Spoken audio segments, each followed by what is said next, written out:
speakers. One, a friendly reminder, if you wanted your credit CEs, make sure not only that you signed in for the course today, the registration, but you also need to sign in for your credits. So that everybody can hear that, because this is called preemptive reduction in the post-conference phone calls on how to get your credits. So not only do you need to sign in when you register, but if you want credits or CEs, you need to sign in the same room at the table right next to where the registration is. Number two, just like a good church service with a full crowd, there's still plenty of good seats available up the front, and there will be no questions asked at the first row of tables. So there's an added incentive there. I won't pick on anybody. The other thing, lunch. After our speaker is done at this time, we will break. You won't have to wait for me to come up and say we're going to take a break for lunch. Lunch is behind the wall to my left and your right. You can leave your things right in here. And you might have noticed that lunch today is 45 minutes. Typically we have an hour. Well, we wanted to give our speakers plenty of time. What we're going to do is have dessert in the back when you come back in. So we should be just fine for 45 minutes. We are going to continue on our schedule and hopefully remain at a level of management. So without further ado, I want to introduce our next speaker. It's Mike Poniatowski, and he gave me a real simple way to pronounce his last name. Just think Pontiac and then Towski at the end. So you can always remember those little gems. Mike is the Emergency Operations Manager for Florida Health System, actively involved over this particularly busy hurricane summer with response coordination over a multitude of levels and agencies and organizations with the hurricane planning. In addition, especially for some of our folks down in Jackson and Lenawee counties that are involved with Michigan International Speedway, Mike is very active with the Daytona Speedway, and he is starting up for a very, very busy schedule that he has forthcoming at the Daytona 500. So without further ado, I'd like to welcome Mike to the stage.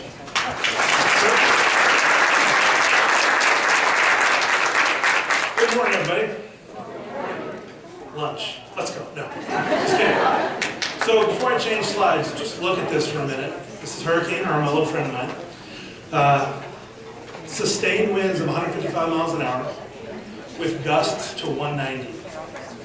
So a good friend of mine, Jim Cantori, frequently chains himself into a wind tunnel. And it's on TV every year for hurricanes. This is not a wind tunnel, this is real life.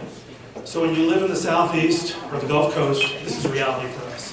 So sustained winds of 155. That's amazing winds that will destroy everything you've ever known and loved. And it's done it to the United States, it's done it to Puerto Rico, and we're going to talk about how to prepare for these and how to respond to these, specifically how we evacuate hospitals. We never want to evacuate a hospital because a hospital is a bastion of humanity. Hospitals are always open, even during storms, so we'll talk about that. So I want to thank Matt Price, Dr. Edwards, and the District 1 Medical Response Coalition for inviting me to talk about tsunami, the prevalence of tsunami in the Lake Michigan tidal basin. Right? You're here for it? Just kidding. Humor, gotta have humor. So we're going to talk about these little things. Hurricanes. We're going to specifically talk about Hurricane Matthew and Irma. And we've had both of them in Florida over the past 2 years. We had a lot of lessons learned, and we changed a lot of things between Matthew and Irma based on what we learned with Matthew, and making the tough decisions about evacuating hospitals. Why we do them, why we really don't want to do them, but we have to do them. And collaboration and preparedness. So how many folks in here from hospitals? EMS, fire, who did I miss? Law enforcement. Some law enforcement guys? How many from the National Weather Service in here? Not a single hand. They're one of your most important partners, folks, the National Weather Service. We'll talk about that in a little bit. How about Public Works? Nobody from Public Works. They're important as well. Energy? No energy. Right. Water? Utilities? We'll talk about that in a few minutes. They're very key partners that you want to have in all your planning meetings for whatever you're planning for, because they keep you going. Hospitals cannot work without water or energy, neither can any of the places you work. They're very important. So when I was growing up, and I'm about 60 years old, they said that when 60 Minutes showed up at your office, the next day you were going to be on the front page, above the fold, and you were going to jail for something. So you never want to have those folks show up at your workplace. In emergency management, you never want to have these folks on your beach with a picture of your town on the front page, the whole front page, saying that trouble is coming. And Jan Carfaglo from the Weather Channel, she showed up for Matthew and Irma on our beach and said, you guys are about to get into some trouble. We all know this guy. When Jim Cantore shows up in his up-armored body, you guys know him when he comes and visits you for thundersnow. We know him when he comes and visits us with hurricanes. But when Jim's in town, shit just got real hashtag. So Jim will pop up in my talk today a few times. I'll yell at him a few times too. But the Weather Service, the National Weather Service, is where you guys need to get your information. These guys are okay, but for planning purposes, as emergency managers, as hospital administrators, as directors of EMS, of fire, you want the National Weather Service in your hip pocket. You want to know who those severe storms forecasters are. You want to know their names. You want to have them on your cell phone speed dial, and they need to be in every briefing you have when you're getting your teams ready to respond and prepare for severe weather. Because they will give you the right information so you can make the right decision at the right time. Don't get it off your local news stations. Don't get it off an app. Make sure the National Weather Service is in your planning. Let's talk about Florida. You guys have regions.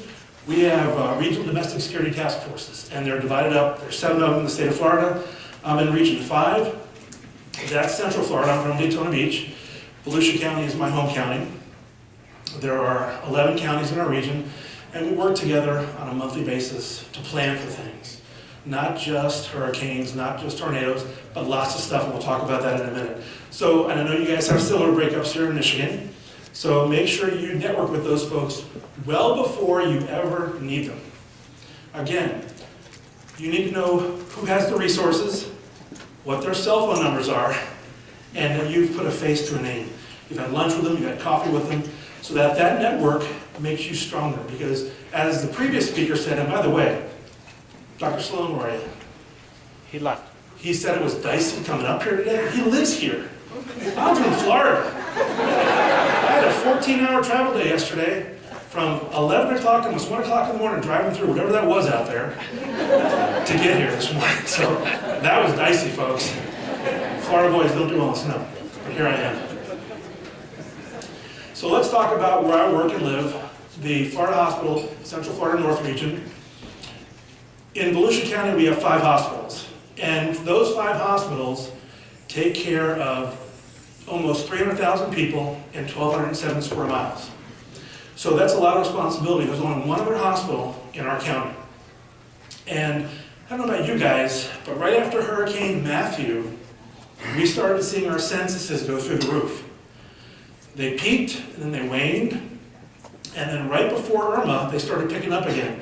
And we have been at level purple since Irma, and that was back last September. So that means no beds in the hospital. I have an ER with 65 beds. I now have 21 beds in the hallways. We've never had that in our hospital before. So again, hospitals are very important. They're getting busier and busier every day. And I know folks that have income tax in their states will be moving to Florida because we don't have income tax. So that means that we're going to have more people coming to Florida. So our censuses are going to go even higher, and we don't know where to put these people. So we have 5 hospitals in our area. In Flagler County, there's 1 hospital, and it serves 400 square miles. It is the only hospital. It was built at the turn of the century, 2000, right? That's pretty funny. Modern construction at the time, only to a level 2. Category level 2. Category 2 hurricane. And it's 12 miles from the coast. So is that a problem? It is a problem. And by the way, when the engineer put the building together, you know what? We don't have to put the chillers on generating. Who needs chillers? Without chillers, you have no air conditioning. Without air conditioning, you don't have a hospital. You'll humidify, and you've got to what? Close it and evacuate it. And we did. Lake County, Florida Hospital Waterman. It is a very large facility. It's modern construction. It is our bastion because it's inland about 50 miles. So we evacuate to Waterman from the coast. So 262 full-service ED beds and about 1,200 general hospital beds. And that is for about 400,000 people in about 1,800 square miles. There's only one other hospital in this whole area that doesn't belong to our system. So it's very important that we keep our doors open, because I'll show you some of these hospitals here in a minute, that they are the only hospital for people for long distances. And when you close a hospital, you've disrupted the community. You've put pressure on your EMS organizations because they've got longer transports, and it devastates the healthcare community. So we're lucky that we're linked by one communication center, that is our EOC, where I work during an event. We are connected by satellite, by phone, by radio, and video.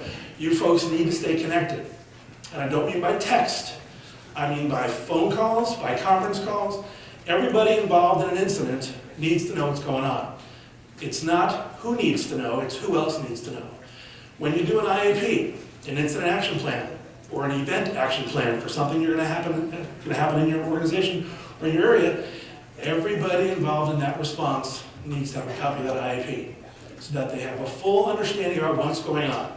So if someone falls, someone can pick up the colors and run with the disaster or the event so that everybody knows what's going on. Collaboration, communication. I've been married 31 years. My wife tells me every day, communication is the most strategic part in a relationship. And she tells me that every day. So it works. 31 years later, and you've got to communicate with your teams. Make sure everybody that's involved knows what's going on. So communication is very important, regardless of how you do it. This is Memorial. This is our headquarters. This is the mothership, as they call it, for our region. Our EOC is on the 12th floor by the sail, and we found out during Matthew, and Matthew was the first hurricane we had had since we moved into this hospital in 2009. So come 2016, we have a Category 4 storm approaching the coast, and at 5 o'clock in the morning we're having a meeting, and the building is swaying back and forth. So I looked over at the COO and I said to Arlinda, I said, is the building rated for this sway? She goes, oh, I'm pretty sure. I said, Arlinda, you need to find out if that's real or not, if that's correct. Why? I said, because if it's not, we have to evacuate. Because we've only got 80-mile-an-hour winds, and we've got 150-mile-an-hour winds coming. She goes, what do you mean evacuate? Where are we going to go? I said, out of here. She goes, we're going to put all people.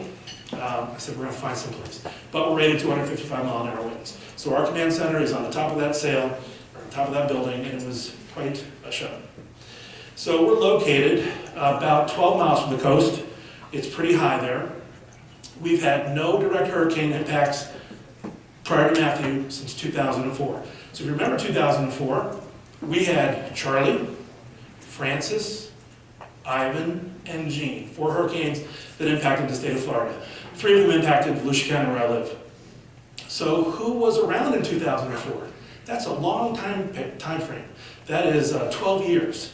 So most folks in command presence back in those days in 2004 have retired. So we don't have that historical knowledge. So that's why when you're planning, you need to record things, do after actions, and whoever runs emergency management in your facility needs to have those historical documents, those lessons learned. And you need to constantly review them, review your plans, exercise, train, so that when something happens, it's just an exercise.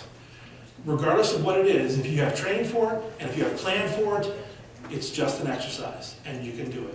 Because experience will tell you that. Any of you that have been in a big incident or a big event, and I know you guys have a lot of big country music fest out at the Speedway here, right? And you plan for it, and you train for it, it's just an event. You plan for it, so it's not a big deal. So regardless of what it is, if you plan for it and train for it, it's just an event. But it's always good to have historical knowledge, people that have experienced it before. So glean that from them before they retire. If you can plug in a USB cable into their brain and download their knowledge, it'd be good. You can't do that. So you got to pass that information along as best you can. One of our other hospitals is Florida Hospital Oceanside. And yeah, Oceanside is the right word. So it's been there since 1960. If you see the arrow going out to the beach, it's less than 200 yards from the beach. To the left of the arrow, or to the north of the arrow, there's some vacant lots. Those used to be high-rise hotels. And the empty lot, a couple lots down to the right, was a home, and those were wiped out by Hurricane Charlie and Hurricane Francis. And Oceanside was closed for about 6 months after that, being retrofitted. So when Matthew hit, it did pretty well, because we had really beefed it up after those hurricanes in 2004. But when Hurricane Irma came by last year, it literally destroyed the hospital. The hospital has not been open since September, and it's probably not going to be opened up again. So it suffered pretty catastrophic damage, and the cumulative effects of hurricanes since 1960, so we may have to do something different there. But that's a hospital we had to evacuate. We had 80 patients there, and that is the only emergency department on the Barrier Island, the peninsula, for 60 miles north and south. So the community depends on this emergency department, even though it's only 9 beds, because that's where they go when they're sick or injured, on the beach side. But now it's closed. So we have a public relations problem, we have a responsibility to take care of those patients, so now we have to do something. But we don't want to have to close it if we can't, but we had to. And again, one small generator didn't even power the entire hospital, and we didn't think about beefing it up. You know, how many of you work in hospitals again? How many of you have been to hospitals where there's no construction ever going on? Right? What are we doing? We're always building a hospital bigger, we're adding more things, we want to compete with the hospital down the road, we're adding pediatrics, open heart surgery, we're building out floors, we're building out wings, and we've got cancer centers. When was the last time an engineer thought about beefing up emergency generation power for that hospital? It's not part of the plan. Because we rely on shore power from our utility. And when I first got hired by Florida Hospital back in 2014, I said, when was the last time this hospital lost power? Oh, I'll never lose power. Really? Never. Never lose power. My first year there, lost power 3 times. They've been cursing me ever since. So hospitals need to think about, when they're expanding, to add power to the generation of their hospitals. Because our hospitals have to stay open and take care of all of our day-to-day business, but take care of that surge business that's going to occur after the event is over. Whether it's a snowstorm, whether it's a tornado, whether it's a hurricane, an earthquake, whatever it is, we're going to have a surge of patients. And those patients may not go away very quickly. So we have to keep our buildings running at 110% at all times. So think about that. There is Homeland Security Mitigation Grant funding out there. Sometimes you need to be in a declared presidential disaster area. In Volusia County where I live, we're number 3 in the nation, so we got plenty of applications in for plenty of upgrades. But think about that. If you want to upgrade your facility, if you want to upgrade your fire station or your EOC, find a consultant, budget for some money, have them do a study, and build a building or upgrade to your specifications for the future. So that when that disaster happens, and whether it's a snowstorm, whether it's a tornado, if it's presidentially declared, you have a plan, you can go to your local FEMA rep and say, here, build it for me. It's a lot of paperwork, but if you prepare to do that, you'll get that generator, you'll get that hardening of your windows, of your storm shutters, you'll get a bigger roof, you'll get things that you need paid for by the federal government. I know it's our tax money, it comes from somewhere, but better spent on strengthening your infrastructure than on some other project that doesn't mean anything to anybody. So think about that. HMGP money is very important. So write that down if you're a planner, and explore that with your directors of emergency management. How many directors of emergency management we got here today? Very good. A couple of them. Good. That's great. You guys, we got to talk before I leave. This is Florida Hospital Flagler. This is the one I told you that was built back at the turn of the century in the year 2000. It is west of 95, but it's only about 12 miles from the coast, and it's built to a Category 2. It's the only hospital in Flagler County. It services about 112,000 residents. If not for that hospital, you would literally have to drive an hour in either direction to get to another hospital. So we never want to have to close this hospital, but yet we've had to twice in 2 years. Again, built to Category 2. We weren't thinking back when it was built because we hadn't had a hurricane in a while, and that's prior to 2004. The engineers decided, don't need to put chillers on generators. Yes, you do, because in a hospital, you have sterile fields. When there's humidity, there's no more sterile field. And hospitals are what? Sealed. You've never had a hospital where you could open a window, did you? And once those windows are closed, and once you have people putting out humidity, like I'm doing now, you're gonna have humidity and you're gonna have to close the hospital, because it's not safe and it's not a sterile environment. So you gotta think about that. But we had to close Flagler Hospital, Florida Hospital Flagler twice. And that really, it put a strain on EMS, because they had to drive an hour in either direction to get those patients to hospitals. And the community wants the hospital open when the storm is over. If you have no power and you don't have enough generation power, you can't open the hospital. So you put tents out in the parking lot if you have to. And we'll talk about that in a little bit. Florida Hospital in Smyrna. What do we see again? Water. It's literally 300 yards from the Intercoastal Waterway. And it's in what's called a slosh zone. A slosh zone means during a storm, tidal surge, that water is coming all the way up past the hospital, about a half a mile west of that hospital. That hospital's been there since the 1950s. So, yeah, we're thinking about that one too. So we've had to close it twice. And again, this hospital is the only hospital for patients in about a 300 square mile area. And for these guys to drive to another hospital, again, it's an hour to the north, or an hour and a half south to Brevard County, in the Space Center area. So we really didn't think about building hospitals in good locations 60 years ago, 50 years ago, even 18 years ago. We didn't think about it because, you know what? Emergency management, it's an insurance policy.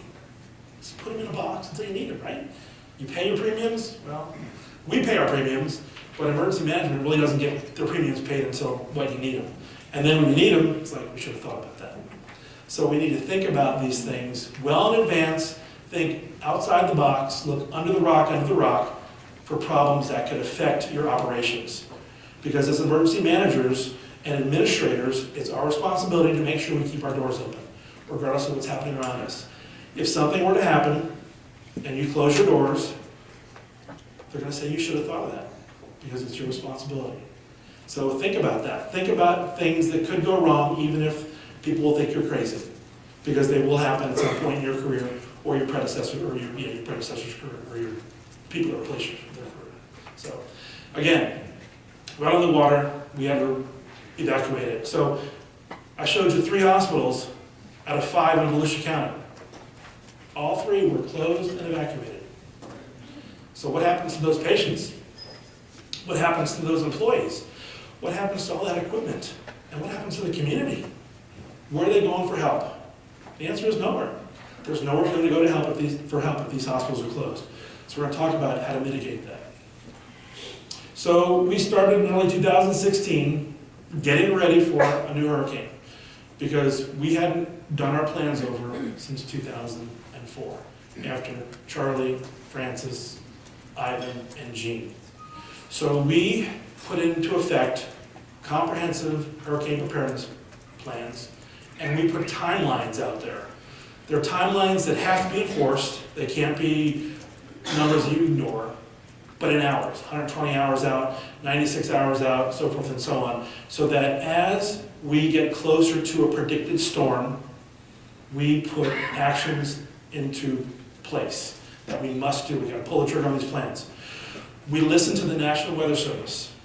We don't listen to Channel 2, we don't listen to an app, we don't listen to your friend or your mother, your brother-in-law. We listen to the National Weather Service. They're the ones that brief us. I'm going to show you that here in a minute. And we make the decisions based on their best predictions. Regardless of whether they happen or not, you have to. When you've got a hospital of 150 patients, you have to make those decisions based on getting them safely somewhere out of your hospital, as quickly and as safely as you can, conserving resources, and taking care of your patients. Because again, you don't want to be, think about Hurricane Katrina. I mean, it wasn't a hurricane event, it was, but it was a flooding event. And in the Louisiana area, they put their generators in the basement. So when the hospital was flooded, there was no power, and you know the stories. You've read the book, I'm sure. It was a tragedy, because people were not thinking about what could happen if. You've got to think about that. We also brought in our 16,000 employees in our region and said, look, I said, for very selfish reasons, I'm going to teach you how to prepare your home for hurricane. I'm going to teach you how to prepare for your family and your pets for hurricane. Because why? I want you to come to work. I need you to come to work. So we have Get a Plan in Florida. We also use the Hurricane Get Ready Plan by FEMA, and we have symposiums and things for our employees to learn about, how to get ready for storm. And there are things available for people in Michigan, because you guys have snowstorms, you have all, hurricanes, no, I don't think so. But you have events that you can prepare your employees for. And these don't have to be weather events, they can be cookie cutter events, they can do whatever they are. But as long as you prepare them, give them a plan, give them direction, children want guidance. So if you give them that information and show them how to do it, they will be more prepared to come to work. Now granted, when Matthew came around, again, it was the first hurricane we'd had in 12 years. And it was going to be a big hurricane. So what are we doing with our pets? What are we doing with our kids? What are we doing with our family members and our extended family members? We called Memorial Cruise Ship Memorial, because we literally had 2,500 people in that hospital. That was our employees, A and B teams, everybody came in, was their families, their extended families. Our central energy plant had 300 crates, dogs, cats, birds, iguanas, because how many of you will not come to work if you can't be with your pet for 3 days? Right? There are those employees out there. And they're probably some of your sharpest and brightest and most productive employees too, but they care about their pets. So we have to make sure that their pets are cared for. And we'll talk about that in a little bit. So it's just part of the preparation. So timelines are in place, they're unbreakable, and you must execute the plan as you have written it, as you have planned it, drilled it, and exercised it. Because if you deviate from the plan, you're going to have some trouble. We'll talk about that in a minute. So Hurricane Matthew, September 30th. Darling, we have a hurricane coming. Let's wait till Monday. So that's me talking to our COO. So that's the pushback you get from administration. So if you're an emergency manager or someone involved in the planning for storm preparedness, you got to push back and say, we have a plan, 20 hours out, we're going to start executing the plan. So you pull them along and you dust off the plan and you talk to your partners at the hospital. We're already texting. I mean, if there's a storm coming off Africa, we're texting everybody and we're already on the phones, we got our graphics out, we're talking to the National Weather Service.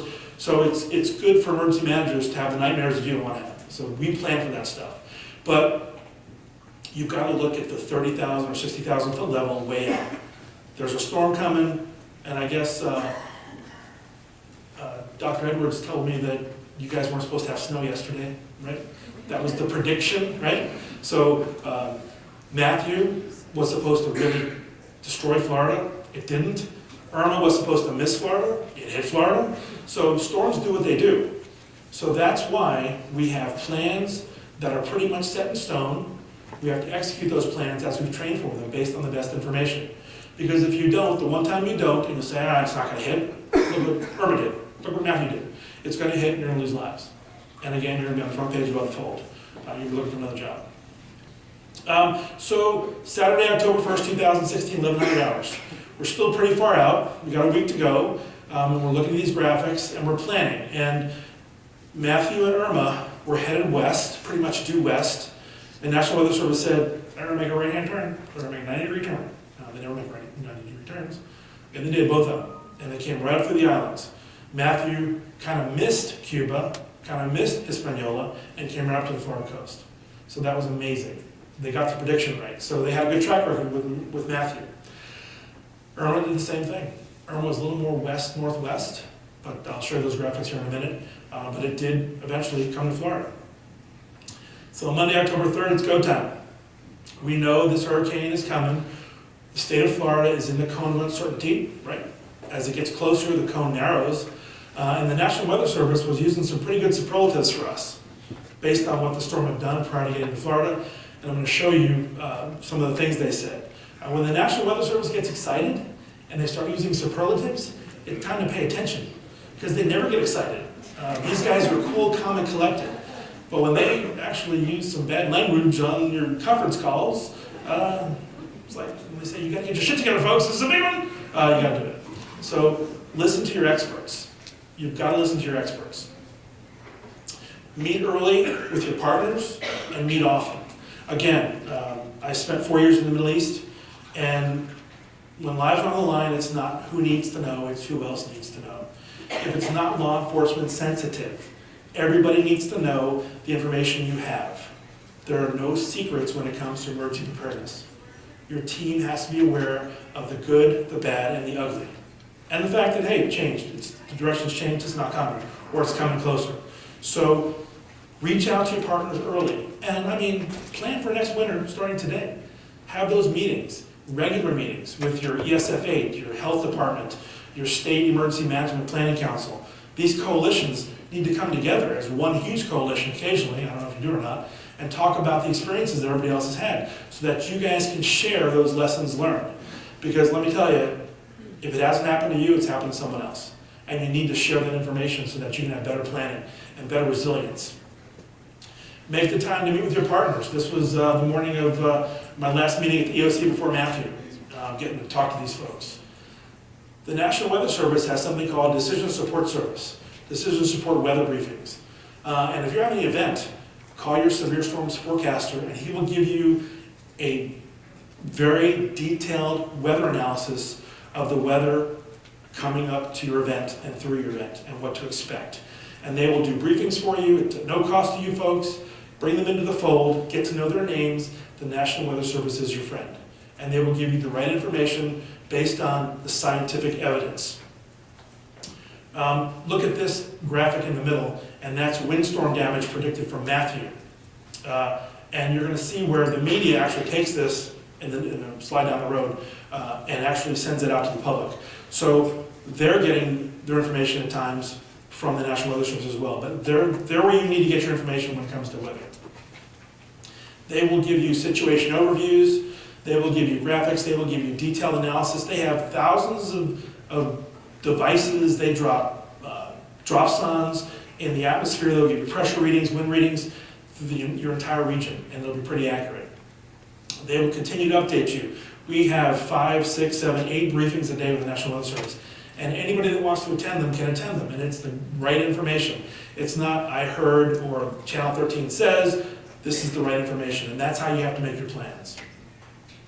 So remember the hospitals that I showed you earlier. This was the predicted wind damage from Matthew. So if you look at Palm Coast, Daytona Beach, New Smyrna, and Titusville, that's Category 4 sustained winds of 155 miles an hour. So I live in a wood frame house. So my wood frame house theoretically is going to be gone. Look at Claremont to the left, I guess, and that's 80 miles from the coast. And that's where marginal wind speeds were predicted. So that's a large area. So what do you do with that Flagler Hospital, that Oceanside Hospital, that New Smyrna, Florida Hospital New Smyrna? Hospitals that are not ready to sustain anything higher than Category 2. You got to evacuate them. And we'll talk about that in a minute.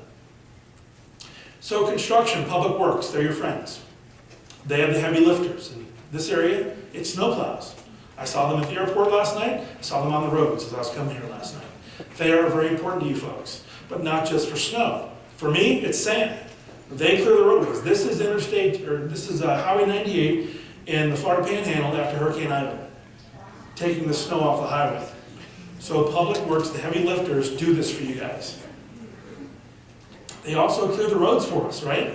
They get the trees off the road, they pull the power lines off the roads, and they clear the roads so we can get back to work, so our patients can come to our hospital, so that your employees can get to work, so that we can go on with our day-to-day life in rebuilding and restoring what we do after a storm. So Public Works is very important. They should be at this symposium, they should be at your meetings, they need to be in your planning sessions, because they are your heavy lifters. When you need a bulldozer, when you need a front end loader, when you need a dump truck, have that guy's cell phone number in your pocket so you can say, hey, I need this.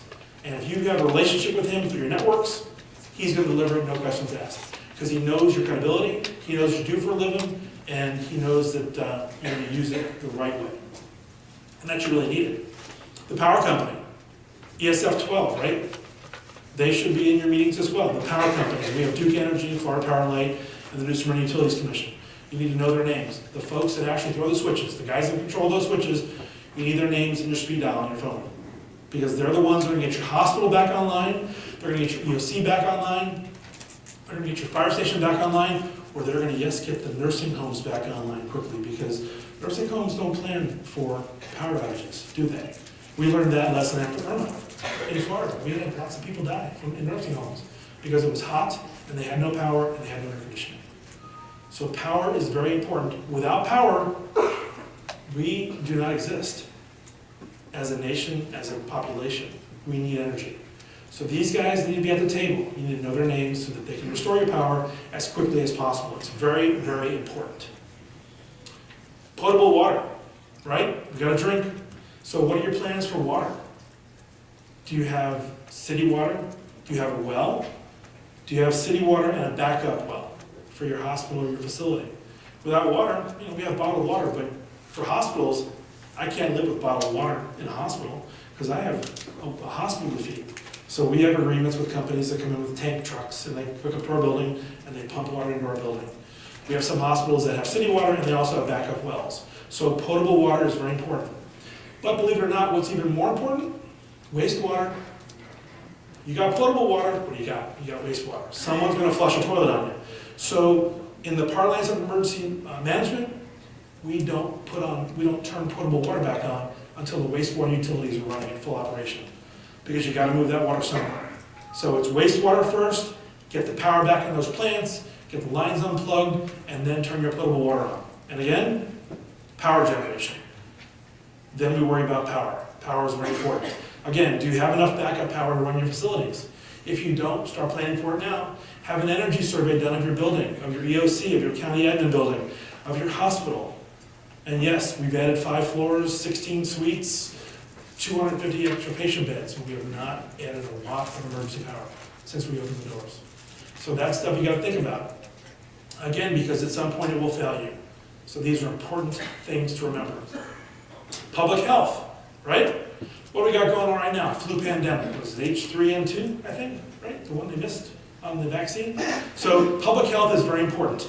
And not just important for Ebola, highly infectious viral diseases. They're important for everything. They're important for your flu clinics, your points of distribution. God forbid we had a biological attack of some type, and we had to deploy medical countermeasures. These guys are the ones that will help you set up those pods. They will bring in your shooters for your shots, for your distribution of your medications. They need to be at the table every time you have a meeting. Whether you're talking about a concert, a race, an exercise involving an active shooter, your ESF8 folks, your health department need to be at the table because they have a lot of resources to bear. And when you need something during a disaster, it's got to go to the state, right? To be approved. That's coming for health and medical. It's coming through ESF8. So know those people at the health department who are your coalition partners, who will make that decision or say, yeah, I'll push that up for you, or no, that's crazy. If you know them and you've had coffee with them and had lunch with them, they're going to know that you're not crazy and you really need something. You need something you're asking for. Where are you going to set up those points of distribution? Where are you going to need to put those quarantine areas? And folks, quarantine, that's crazy. Happened in 1918, right here in the United States. We lose 8 million people to Spanish flu. So the health department folks, ESF8, they're the ones that are going to set this stuff up for you. So plan for it, get to know their names, look at what the resources are, and see what they can bring to you for help. And again, these are real life pictures, folks. These are after hurricanes, tornadoes. Where do you bring the folks? You bring them to some place that's wide open, cleaned out, setting up tents, and who's going to do that for you? Emergency managers and your health department. And then who's going to help you bury the dead? Because it will happen at some point. It's just not happened in modern times yet. So plan for it. Think out of the box, look under the rock, and get these answers before you need them. And don't say we didn't think about that, because as Dr. Sloan had in his presentation earlier, we never thought about someone using airliners as weapons, did we? And it happened. And we're still feeling the effects of that today. Pharmacy. Hey, you got to refill a prescription, what do? Go to your app, go to your phone, get your pharmacy and get it refilled, right? During a disaster, it's going to be a problem. So you need to talk to your big box pharmacies. They need to be here. Anybody from Walgreens or CVS or any pharmacy folks in here? We have them in all of our meetings. Because for selfish reasons, we're going to discharge patients before a disaster. We're going to draw down our census. If they can't get their prescriptions filled because the CVS and Walgreens folks are home getting ready for the hurricane, you can't discharge these patients. Because you can't knowingly discharge a patient unless they can properly take care of those discharge instructions, which includes prescription medications. So talk to CVS, talk to Walgreens, make sure they're partners, make sure that they're going to keep a key store open in your area late into the storm or early after the storm has passed, so that you know where to send your patients. Or you know what, better yet, come on into my lobby. Bring your medications and dispense right here in my hospital. Because I know our hospital system, we're not dispensers of medications. We do not dispense.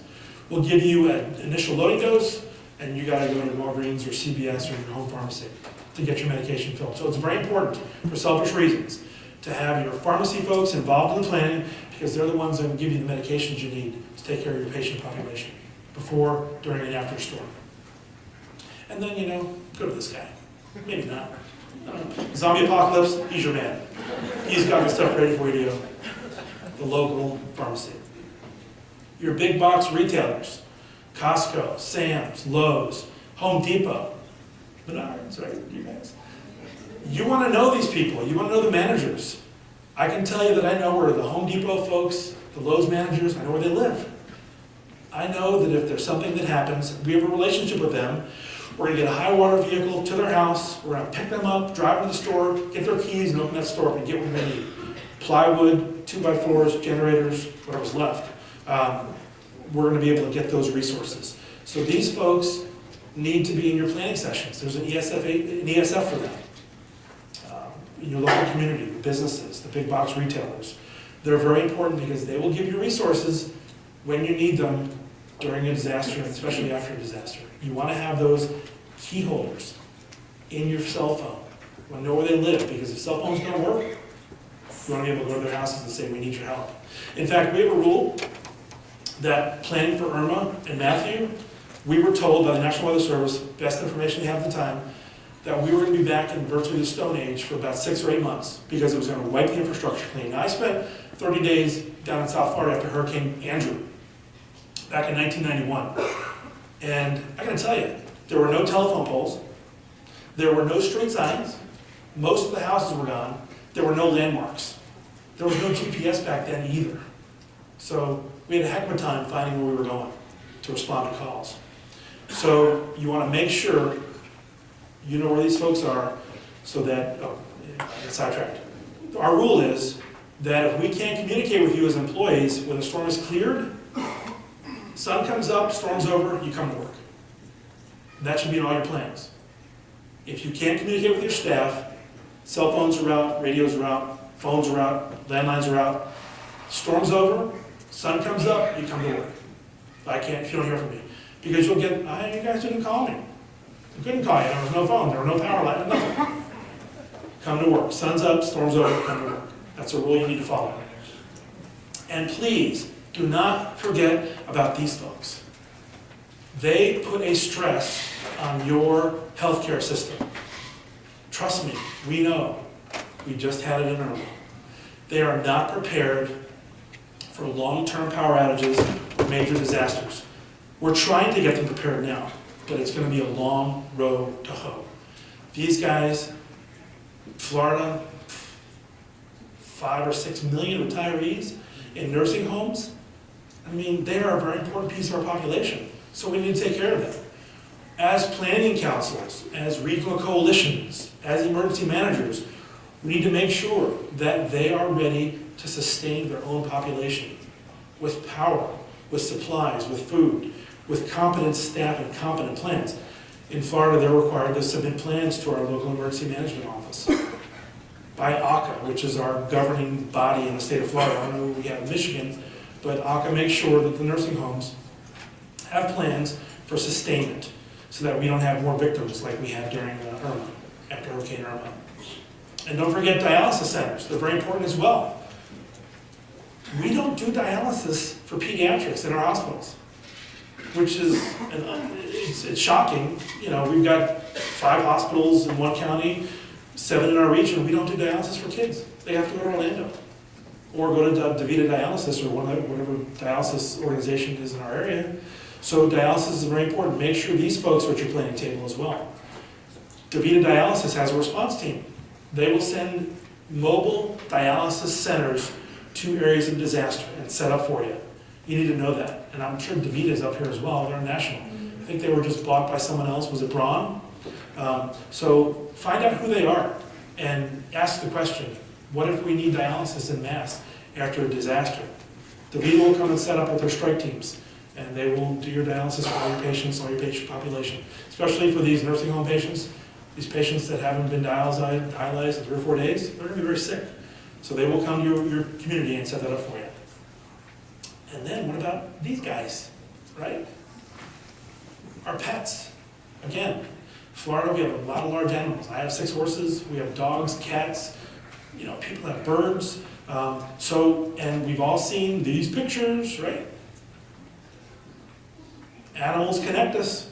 We all love our pets, they're our children, right? So for our employees, we have to be able to make sure that they're taken care of.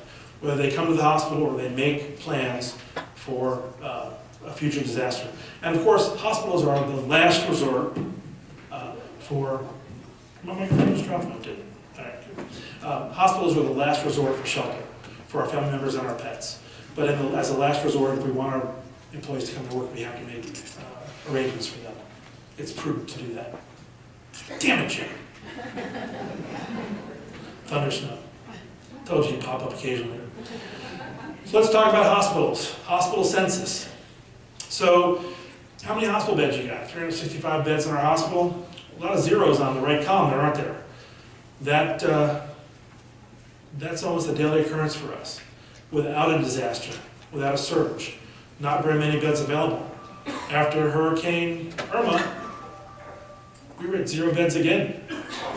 And I think our EMS had 700 calls in the queue as soon as they started running calls again after Hurricane Irma. And where are those patients going? They're going to your hospitals. And if you have no beds, because you've evacuated 3 hospitals, and now you've got to take care of all your patients, all their patients, and all the surge, you've got to make preparations for that. And how do you do that? And I'll show you in a few minutes. Get your transportation resources set early if you're going to evacuate anybody. And again, I was the director of our county ambulance service for 8 years. 50 ambulances, 1,207 square miles. It's okay. Hey, who's going to evacuate your facility? We're going to call evac. Who's going to evacuate your facility? We're going to call evac. Everybody can't use the same resource because that resource needs to be available for the calls for service that they normally have during a busy day. So you need to make arrangements, have agreements with transportation organizations well outside your region to evacuate your patients to wherever they need to go. Because your local resources cannot be counted on. Because they're going to be busy running calls for service in the affected area of the disaster or the event. But there's emergency, there's non-emergency, there's air assets. There's also ambu buses. We have like 7 of those in Florida. They can take 30 patients at a time. So again, part of your discussions should be, where are these resources? Do we have these resources? And what do we need to do to pull the trigger to get them to our location? So these are available, they're out there, they've been paid for by your tax dollars, so you need to use them and be aware of them and know who to call to get them. And think out of the box. During Irma and Matthew, we still had to run calls for, or EMS still had to run calls for service, so we pressed our MRAPs from the sheriff's office into service. And they were taking STEMIs and stroke alerts, critical patients, 2 AAAs, several multiple trauma patients in the back of the MRAP with an EMS crew. 2 hospitals running the calls at the height of the storm. So again, think out of the box. You have a responsibility to take care of your community. These resources are out there. They're not for show. They're not to put in a box until you need them to kill bad guys. They're out there to use. And believe me, it's really good publicity for law enforcement as well. These resources are out there. And they're great high water vehicles for rescuing people in flooding areas. If not, if you don't prepare, what you're going to need, folks. And again, you do not want to be front page above the fold. So prudent preparation provides the solutions.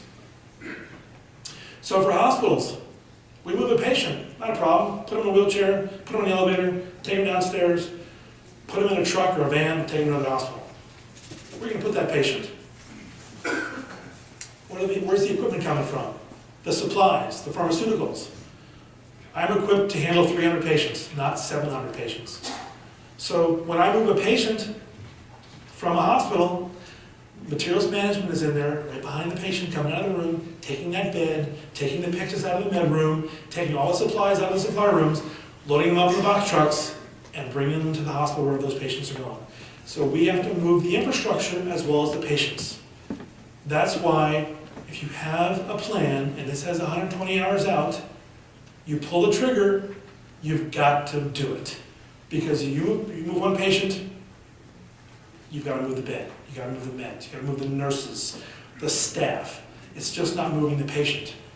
You can't, well, let's wait till it gets closer. Bullshit. You wait till it gets closer, you are done. You're out of luck, you're out of time. You are never going to move patients with winds of more than 45 or 50 miles an hour. Our bridges close at 45 miles an hour. And our beat side has 8 bridges. 45 miles an hour, they're closed. They put blocks, hard blocks on both sides of the bridges. So you need to have a plan based on your best evidence and the best information the National Weather Service can give you, and execute those plans. Because you've got to move all this behind the patient. It's easy to move a patient in a wheelchair or bed or stretcher. You got to move all that infrastructure to take care of that patient. And when you're moving 300 patients, it's a lot of stuff to move. And that's what we're moving, take care of those patients. We cancel surgeries, we do early discharges, all of your same-day surgery beds, they all become patient care beds. We literally had almost 750 patients in our hospital, which was licensed for 302 beds at the time. Every nook and cranny had a patient, plus all the families of our employees, A and B teams, all the pets. So like I said, it was like a cruise ship. Prepare your facility for your A and B teams, I don't know what you call them up here, for their families and pets for possible long stay. So this was the 12th floor shell space of our tower. On the other side of that is our administrative wing where our EOC is. But this is an area set up for 36 beds, or could be built out for 36 patient care beds. But for the past 2 years, I've put 300 stretchers in there for our staff and their families on the 12th floor. Bad news is, it's being built out now because we need it for all those patients. So we're going to lose that area for sleeping our employees. So you've got to really think out of the box to figure out where you're going to put your employees during a long-term evacuation to take care of your